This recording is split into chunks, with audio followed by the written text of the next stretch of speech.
하나님께서 우리에게 주시는 말씀은 사도행전 21장 22절에서 26절 말씀입니다. 사도행전 21장 22절에서 26절 말씀입니다.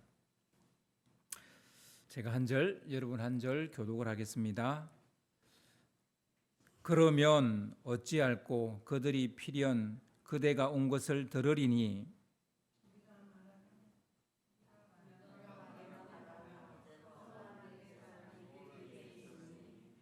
그들을 데리고 함께 결례를 행하고 그들을 위하여 비용을 내어 머리를 깎게 하라.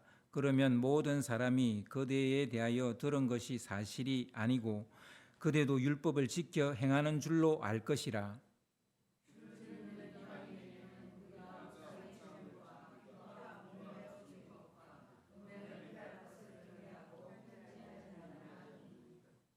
바울이 이 사람들을 데리고 이튿날 그들과 함께 결례를 행하고 성전에 들어가서 각 사람을 위하여 제사 드릴 때까지의 결례 기간이 만기된 것을 신고하니라.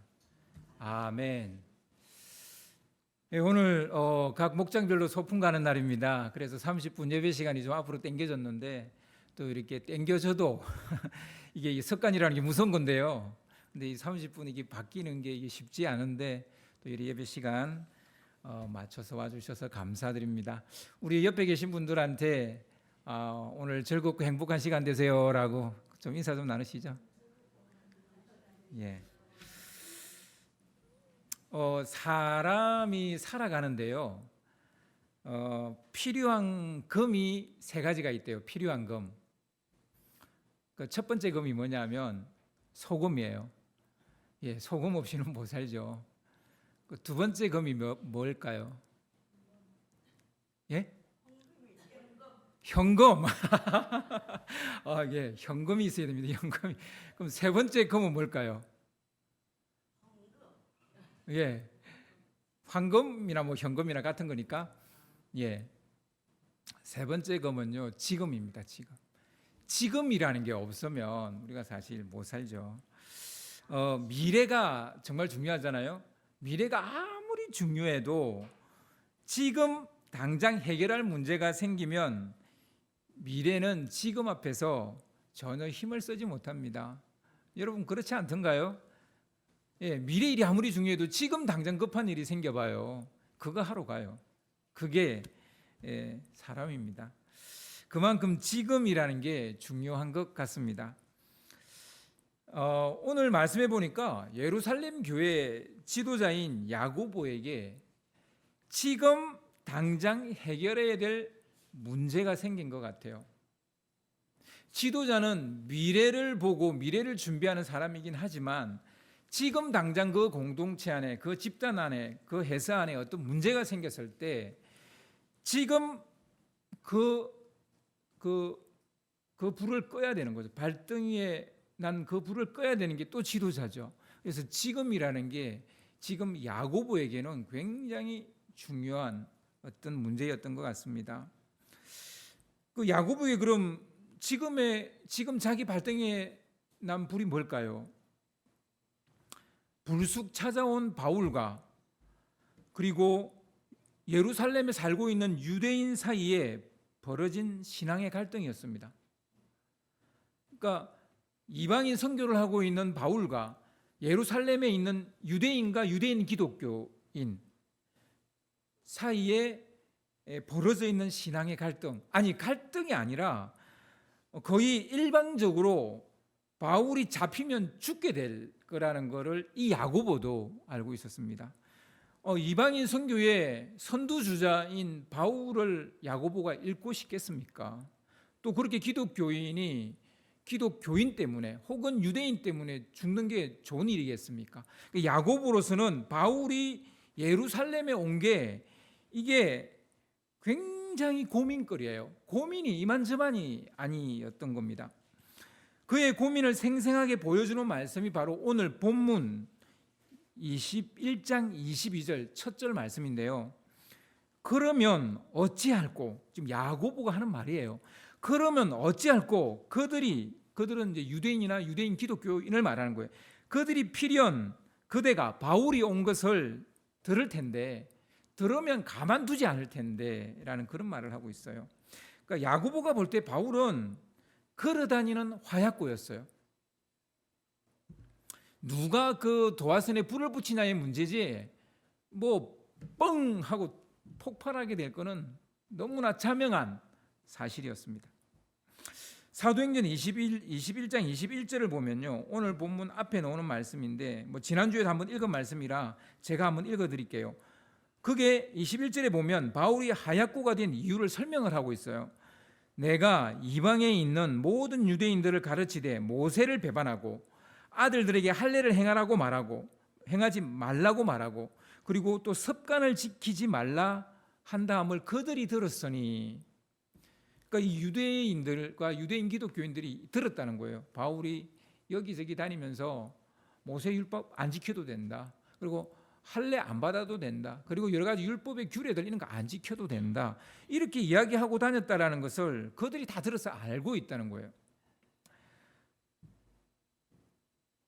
유대인의 입장에서 볼 때 바울은 어떤 사람이겠어요? 배신자고 배반자죠. 그러니까 그들의 입장에서 볼 때는 단순히 배반자가 아니라 배반자의 개수인 거예요. 배반자의 두목인 거예요. 그래서 이 바울은 이 새로운 이 기독교라는 종교를 무지막지하게 확장해 나가는 엄청난 이단 사입이 뭐 우두머리 뭐 이렇게 그들의 눈에는 보이는 거예요. 그러니 예루살렘 유대인이나 유대인 기독교인들이 바울을 오기만 해라 하면서 벼르고 있는 거예요. 오기만 해라. 바울은 각별한 주의가 필요한 요주의 인물로 이미 낙인 찍혀 있었어요. 지명 수배범은 아닐지 몰라도 공개 수배범 정도는 이미 되어져 있었던 거예요. 바울도 이 사실을 몰랐을까요? 알았죠. 그럼에도 불구하고 바울은 올라왔을 때 제일 난처한 건 사실은 바울이 아니라 누구였어요? 야고보였어요. 자기가 예루살렘 지도자인데, 교회 지도자인데 이런 문제가 예루살렘 교회에서 터지면 지도자로서 자기도 참 어렵죠. 바울은 예수 믿기 전 자기 자신을 두고 죄인 중에 괴수라 그랬거든요. 그렇게 생각했어요. 그런데 사람들은 예수 믿고 난 후에 바울을 두고 죄인 중에 괴수라고 생각하는 거예요. 그러니까 여러분, 이걸 보면 우리는 죽는 날까지 그냥 죄인인 거예요. 예수 안 믿었을 때도 죄인이었고요, 예수 믿고 나서도 누군가의 눈에는 죄인으로 보이는 거예요. 그래서 이래도 죄인이고 저래도 죄인이니까 뭐 이양 죄인인 거 죄인의 개수로 사는 게 어떤 삶일까를 우리가 고민을 해봐야 될 것 같습니다. 예, 뭐 이거는 이제 여담이고요. 야고보가 볼 때 미리 대책을 세우고 대비하지 않는다면 바울이 테러를 당하는 것은 시간 문제입니다. 예루살렘에 와서 테러 당하는 건 시간 문제예요. 그러니까 뭐 이는 뭐 봐야 아는 게 아니라 그냥 안 봐도 뻔한 겁니다. 그래서 야고보가 하나의 대책을 내놓습니다. 바울이 율법을 잘 지키는 사람이라는 걸 직접 보여주자는 거예요. 그것밖에는 자기 머리로는 답이 뭐 대책이 없는 거예요. 때마침 믿는 사람들 중에 주님을 위해 살겠다고 서원한 사람이 4명이 있었어요. 그러니까 이제 예수님을 믿어도 이제 요즘으로 말하면 목회자나 뭐 특별 어떤 사역, 선교사나 뭐 특별 사역자로 이렇게 헌신하는 사람들이 그때도 있었고 지금도 있죠. 하여튼 그런 사람이 4명이 있었는데 당시 예루살렘 교회는 이렇게 서원하는 사람, 헌신하는 사람, 전적으로 주님을 위해서 살겠다고 헌신하는 사람들을 위해서 성전에 들어가서 정결 예식을 행하게 했고요, 머리를 깎게 했어요. 그리고 서원 제물을 성전에서 올려드리겠어요. 누가요? 유대인이 아니라 예수 믿은 유대인들. 그러니까 구약 성경에 보면 나실인들을 이렇게 했거든요. 그러니까 구약의 나실인이나 지금 예수님을 믿고 예수님을 위해서 내가 평생 살겠다라고 하는 사람들도 똑같은 구약의 방식으로 정결 예식을 했다고요. 그게 예루살렘 교회였다고요. 그러니까 예루살렘 교회는 여전히 율법도 지키고 예수님도 믿고 이 두 가지를 같이 하고 있었어요. 그래서 야고보가 이제 이 일을 바울에게 맡기는 거예요. 이 4명을 데리고 올라가서 그들을 정결 예식을 행하도록 인솔하고, 그리고 그들의 머리를 깎이고 그들이 서원제를 드릴 수 있도록 그렇게 가이드해라, 안내해라. 그리고 되도록이면 네가 하고 있는 걸 좀 많은 사람들이 보도록 보도록 좀 그렇게 해라. 이제 이렇게 한 것 같아요. 그래서 바울이 율법을 잘 지키고 있구나, 이렇게 사람들로 인식을 시켜라. 이렇게 이제 야고보가 주문을 한 거죠. 여러분, 이걸 보면 바울의 그 소문이 사라질까요? 모세 율법을 배반했다, 그리고 뭐 할례를 행하지 마라, 뭐 습관을 지키지 마라, 이런 소문들이 사라질까요? 소문은 사라지지 않는 게 소문이에요. 사라진 건 소문이 아니에요. 이건 눈 가리고 아웅하는 거나 다름없어요. 야고보의 생각이 너무 순진한 거죠. 손바닥으로 하늘을 가릴 수 없는 것처럼 이거는 그렇게 한다고 해서 가려질 문제가 아닌 거죠. 그런데 그렇게 생각을 했던 거예요. 그럼 야고보가 내놓은 아이디어가 이렇게 순진한 아이디어인데 바울의 반응은 어땠을까요? 바울은 군소리 없이 야고보가 낸 이 미봉책, 이 이게 전공책이 아니에요. 딱 정면으로 이렇게 치고 들어가는 그런 그런 방식이 아니에요. 미봉책이에요. 그냥 미봉책인데도 불구하고 정말 어설픈 계책이지만 군말 없이 바울이 그대로 해요. 왜 그랬을까요? 바울도 딱히 대책이 없었어요. 바울도 자기도 딱히 무슨 대책이 없었어요. 그리고 예루살렘에 왔잖아요. 그럼 예루살렘의 지도자가 하라는 대로 해야지. 그 지도자하고도 또 이렇게 각을 세우면 어떻게 되겠어요? 진짜 바울은 자기 혼자밖에 안 되겠죠. 뭐 좀 어웨이긴 하죠. 왜냐하면 바울이 옛날에 어떻게 했어요? 베드로가 조금 애매한 행동을 취하니까 그 예수님의 수제자 베드로를 책망을 했어요. 꾸짖었어요. 다메섹에서 그런 일이 있었어요. 여러분, 그렇습니다. 분명히 옛날 바울이라면 뭐 꼭 이렇게 해야 돼요? 죽으면 죽었지 이렇게는 못하겠습니다, 이런 스타일이 바울이거든요. 근데 야고보가 하라는 대로 하는 거예요. 분명한 것은 야고보도 바울도 눈 가리고 아웅하는 이 방식을 택했다는 거예요. 그러니까 예루살렘 교회 지도자, 이방인 세계의 영적 지도자 두 사람이 다 이렇게 순진한 방식을 택했다는 거예요. 이게 재밌는 거죠.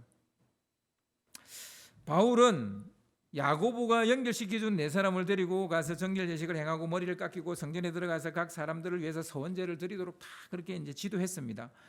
보통 정결 예식은 이제 7일 동안 하게 되는데 마지막 날까지 크게 어떤 문제가 안 생겼어요. 그래서 이 미봉책이지만 이게 통하나 보다 했는데 마지막 날에 사단이 난 거예요.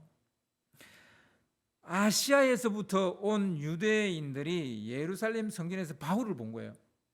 뭐 유대인들은 뭐 심심한 그들은 뭐 이 예루살렘에 올라오니까요. 이방인 유대인들도, 이방 땅에 살고 있는 유대인들도, 그들은 바울을 보자마자 사람들을 충동시켜서 바울을 붙잡았습니다. 붙잡은 이유는 2가지예요. 하나는 바울이 어떻게 하나님의 율법을 배반했는지 그들은 두 눈으로 다 목격했잖아요. 에베소에서 어떻게 했는지, 마게도니아에 가서 어떻게 했는지, 아가야 가서 어떻게 했는지 그들은 두 눈으로 직접 목격했잖아요. 따라다니면서 바울을 계속 핍박했잖아요. 박해했잖아요. 그러니까 예루살렘에서 하는 저 행동이 가짜라는 것을 단박에 알아보는 거예요. 저건 가짜다. 진짜의 바울의 모습이 아니다.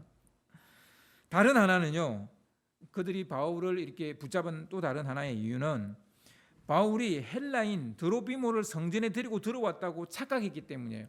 그 당시에 여전히 유대인들은 이방인들이 성전 안뜰에 들어올 수가 없어요. 이방인의 뜰에만 들어올 수 있는데 그 이방인 뜰조차도 별로 허락하지 않았던 것 같아요.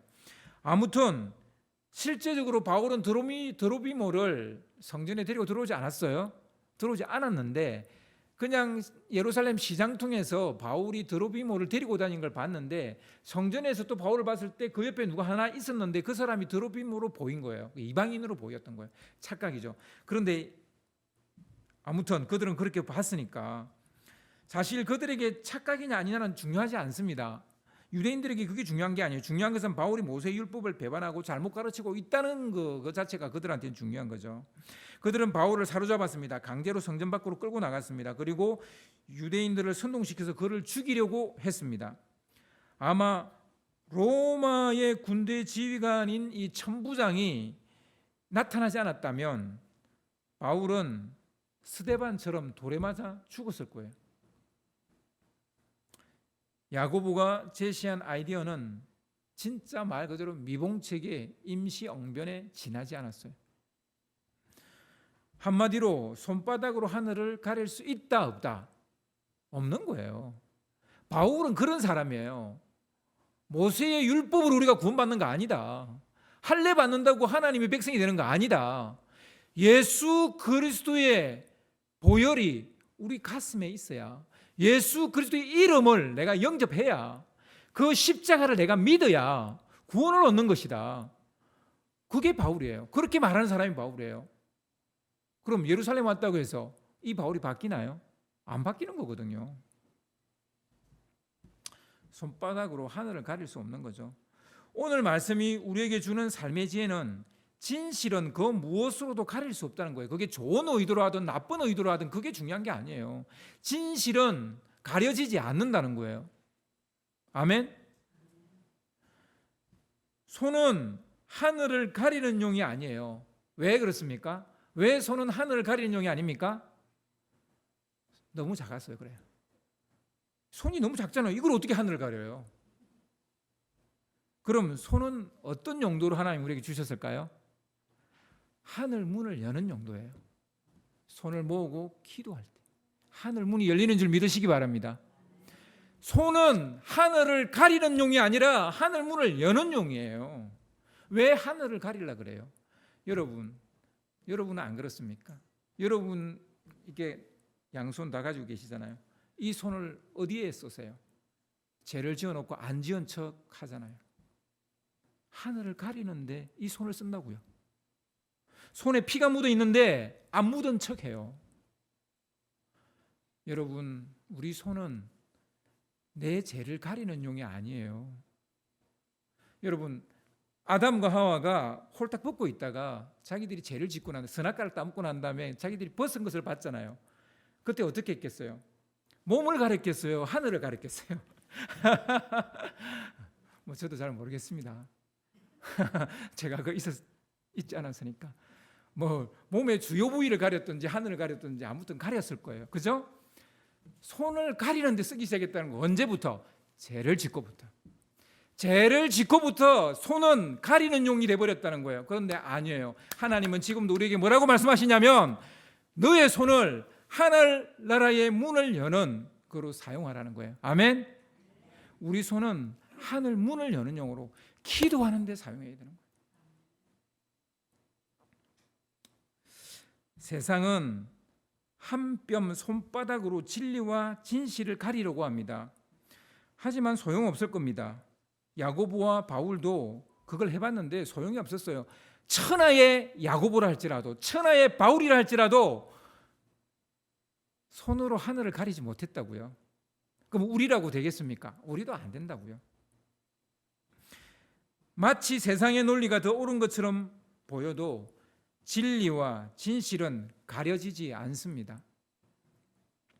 요즘 포괄적 차별금지법 때문에 우리나라뿐만 아니라요, 전 세계가 시끄러워요. 여러분, 우리나라만 시끄러운 거 아닙니다. 지금 전 세계가 시끄러워요. 사람들은 생물학적 성과 사회적 성으로 이렇게 이제 나누어서 이해하려고 합니다. 이런 생각이 생긴 게 얼마 안 됐어요. 그냥 그 이전에는 우리는 항상 생물학적 성만 이해하고 있었어요. 남자 아니면 여자예요. 그죠? 하나님 그렇게 창조했어요. 남자 아니면 여자예요. 그런데 사회적 성이라는 어디서 듣도 못한 이상한 아이디어가 우리 가운데 들어와 가지고요. 사회적 성이라는 게 생겼어요. 이걸 뭐라고 그러냐면 젠더라 그래요. 우리는 그냥 일반 생물학적 성을 섹스라 그래요. 그러니까 섹스와 젠더 이 두 가지 성이 생긴 거예요. 영국과 프랑스, 독일, 미국의 몇몇 주들은 이 젠더의 성을 하나의 정체성으로 인정을 해버렸어요. 법적으로 인정을 해버렸단 말입니다. 그러니까 지금 우리나라도 이거를 법적으로 인정해 주려고 막 이걸 지금 국회에 이제 이 법을 만들어서 올리려고 그러는 거 아니에요. 그런데 우리 지금 기독교인들이 이걸 반대하고 있는 거죠. 진짜 우려스러운 것은 이 사회적 성은 각자 자신의 성을 선택할 수 있어요. 어떤 사람은 여자예요. 여자로 태어났어요. 그런데 여자 같은 남자래요, 자기를. 또 어떤 남자는 자기 남자로 태어났는데 남자 같은 여자고 여자 같은 남자고 또 여자 같은 남자고 남자 같은 여자. 그래가지고요, 미국에는 수십 개의 젠더가 있어요. 그러니까 레즈비언이나 게이 이런 거 두 개만 있는 게 아니고 수십 개의 성이 있어요. 방금 말했잖아요.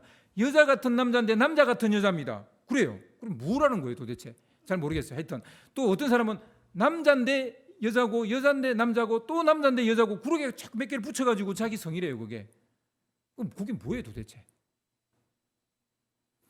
그래서 이제 화장실도 여자분들이 딱 들어갔는데 자기의 사회적 성이, 자기는 분명히 생물학적 성은 남자인데 사회적 성이 여자래요. 그래서 여자 화장실로 들어왔어요. 우리 이제 여자들이 기겁을 하는 거죠.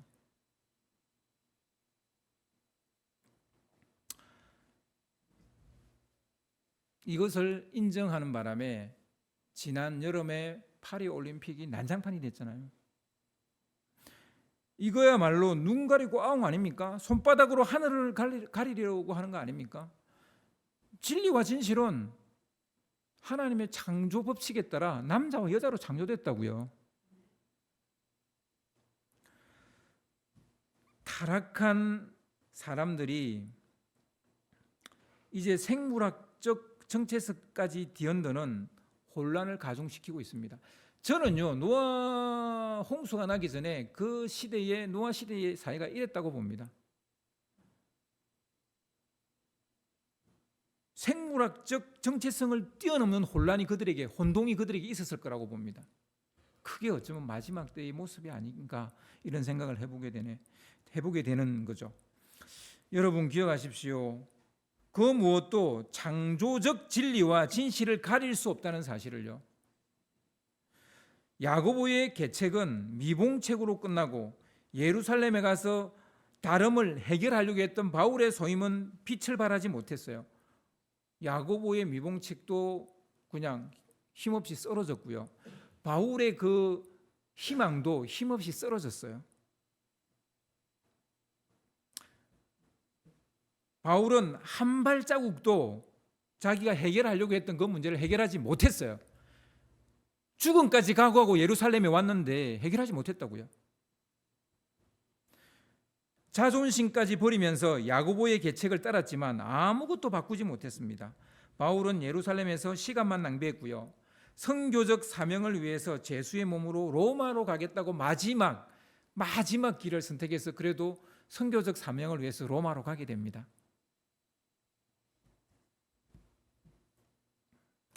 그리고 어떻게 됐습니까? 그리고 어떻게 됐어요?